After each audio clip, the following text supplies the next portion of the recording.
Big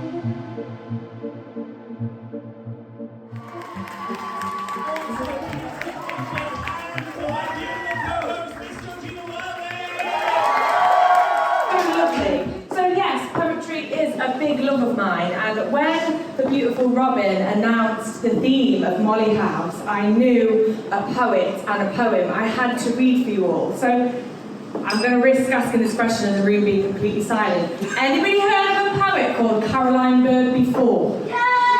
Yes! Okay, Bobby, I know you know what's coming. Right, if you haven't read Caroline Bird, go and find her work. She's a phenomenal lesbian writer. She uses metaphor like I've never seen before. Yes, give it up. And she has the perfect poem that represents a Molly House. It represents standing outside a gay bar for the first time and going in. So I'm going to read it all to you tonight to kick off the second half. Are you ready to hear Dive Bar by Caroline Bird?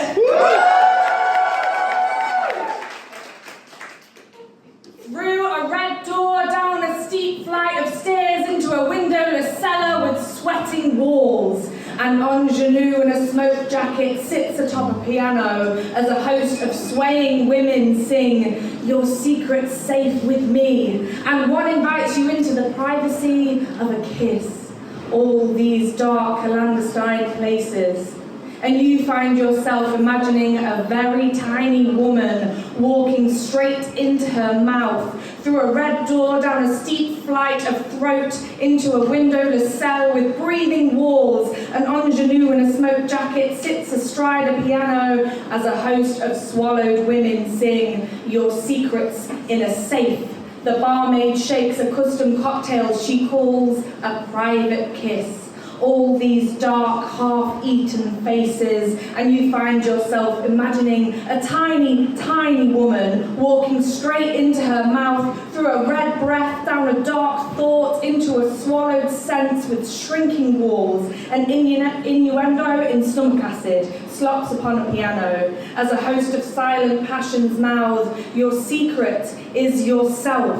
Inside the belly of the world, all these dark, dissolving places, and you find yourself imagining a windowless woman breaking walls down in herself, sprinting up the shrinking halls and contracting corridors, and up the choking fits of hard stairs, through dark thoughts and dead laws, through the red door as it swallows shut behind you. Now you're spat out on the pavement with the sun just coming out.